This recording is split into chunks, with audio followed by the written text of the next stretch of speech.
সম্মানিত এলাকাবাসী, আক্তার আলী ফাউন্ডেশনের পক্ষ থেকে সবাইকে জানাচ্ছি আসসালামু আলাইকুম রহমতুল্লাহি ওয়া বারাকাতুহু। সম্মানিত এলাকাবাসী, আমাদের কুমিল্লা সদর দক্ষিণ উপজেলার ৬ নং বুজুর্গকারণ ইউনিয়নের আক্তার আলী ফাউন্ডেশনের পক্ষ থেকে আপনারা সবাই অবগত আছেন, আমরা প্রত্যেক সপ্তাহ ২-৪টা করে অসহায় দরিদ্র পরিবার, অসুস্থ ব্যক্তির চিকিৎসা, অসহায় মানুষের ঘর নির্মাণ এবং মসজিদ মাদ্রাসা এতিমখানা নির্মাণ কাজে আমরা আর্থিক সহযোগিতা দিয়ে থাকি। তো তারই ধারাবাহিকতায় আজকে আমরা আবারও একত্রিত হয়েছি। আমরা আজকে আক্তার আলী ফাউন্ডেশনের পক্ষ থেকে 5টি পরিবারের মাঝে আর্থিক অনুদান দিব, আর্থিক উপহার দেওয়া হবে।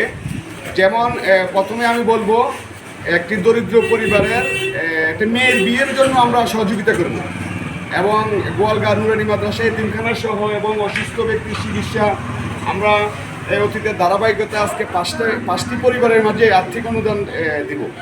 তো এখন দর্শক, আমি আবারও একটু বলতে চাই, আমাদের আক্তার আলী ফাউন্ডেশনের যে সামাজিক যে প্রতিষ্ঠান, এই প্রতিষ্ঠানের কোনো কালেকশন করা হয় না। এটা হচ্ছে আক্তার আলী ফাউন্ডেশনের যিনি প্রতিষ্ঠাতা হাফিজুল্লাহ খোকন ভাই, ওনার পক্ষ থেকে অনুদান আমরা দিয়ে থাকি। তো হচ্ছে দর্শক, আমি সবাইকে রিকোয়েস্ট করব, সবাই আক্তার আলী ফাউন্ডেশনের প্রতিষ্ঠাতা হাফিজুল্লাহ খোকন ভাইয়ের জন্য সবাই দোয়া করবেন, যেন আমরা এইভাবে সবসময় অসহায় মানুষের পাশে কাজ করার জন্য অব্যাহত থাকতে পারি। তো দর্শক, আমি এখন রিকোয়েস্ট করব আমাদের ৬ নং বুজুর্গকারণ ইউনিয়নের প্যানেল চেয়ারম্যান এবং ডাক্তার কাজী ফজল আঙ্কেলকে, আক্তার আলী ফাউন্ডেশনের যিনি পরিচালক, যিনি সব রকম ভূমিকা রাখেন এবং মানবিক ডাক্তার ফজল ডাক্তার আঙ্কেলকে কিছু বলার জন্য অনুরোধ করব। হ্যাঁ, ধন্যবাদ দর্শক মণ্ডলী। আসসালামু আলাইকুম ওয়া রাহমাতুল্লাহি ওয়া বারাকাতুহু। আক্তার আলী ফাউন্ডেশনের প্রতিষ্ঠাতা জনাব হাফিজুল্লাহ খোকন সাহেবের পক্ষ থেকে আমরা প্রায় সময়ে অনুদান দিয়ে থাকি। আজকেও আমরা সেইভাবে দাঁড়িয়েছি। আজকে আমরা 5টি পরিবারের মধ্যে দেব দান। যেমন প্রথমে আছে জনাব আব্দুল করিম, পিতা আব্দুল জব্বার, গোয়ালগাঁও নিবাসী। উনি অ্যাক্সিডেন্ট হয়ে খুব কষ্ট পাইতেছেন, ওনার জন্য আমরা 5,000 টাকা আজকে অনুদান দেব। আর এরপর দেব নাজমা বেগম, কাউসার আহমেদ, মিরবরপুর আদর্শ গ্রাম। ওনার ঘর নির্মাণের জন্য আমরা দেখে আসছি, ওনার ঘরের টিনগুলো নষ্ট হয়ে গেছে, টিন নির্মাণের জন্য ওনাকে দেওয়া হবে 5,000 টাকা। তারপরে রয়েছেন মোহাম্মদ শুভ, মথুরাপুর উত্তরপাড়া। উনি গাছ থেকে পড়ে পা ভেঙে ফেলছেন, তার চিকিৎসার জন্য পিতা মনির হোসেন, মথুরাপুর উত্তরপাড়া, তার জন্য থাকছে 5,000 টাকা।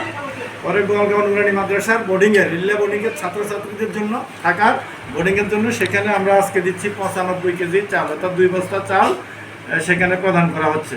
অন্যদিকে লালবাগ নিবাসী আকলিমা বেগম, পিতা ওমর ফারুক, লালবাগ উত্তরপাড়া, ওনার বিবাহের জন্য আমরা 5,000 টাকায় 5 জনকে আজকে আক্তার আলী ফাউন্ডেশন তথা হাফিজুল্লাহ খোকন সাহেবের পক্ষ থেকে অনুদান দেওয়া হচ্ছে। এখন ওনাকে অনুদান দিবেন বীর মুক্তিযোদ্ধা জনাব আলী আশরাফ সাহেব, ওনার কাছে দিয়ে দেবেন 5,000 টাকা যেন। তারপরে যে মথুরাপুর উত্তরপাড়া, তার পক্ষে আসছেন আব্দুর রাজ্জাক সাহেব, আব্দুর রাজ্জাক সাহেবের কাছে 5,000 টাকা। তারপরে হলো বিবাহের জন্য লালবাগ যে টাকাটা, সেটা মনির মেম্বার সাহেব দিবেন, তুমি ওনার কাছে দিয়ে দাও, উনি পৌঁছাই দেবেন সেটা 5,000 টাকা। আর আমাদের জন্য এই বাকি টাকাটা আমি পৌঁছাই দেবো। আর 2 বস্তার চাউল সেটা আমরা দিচ্ছি মাদ্রাসার জন্য, সেটা হুজুর সাহেব গ্রহণ করবেন। আমরা হুজুরের কাছে এটা তুলে দিচ্ছি। মেম্বার সাহেব এবং হুজুরের চাউল মাদ্রাসার জন্য গ্রহণ করলেন। ধন্যবাদ সবাইকে।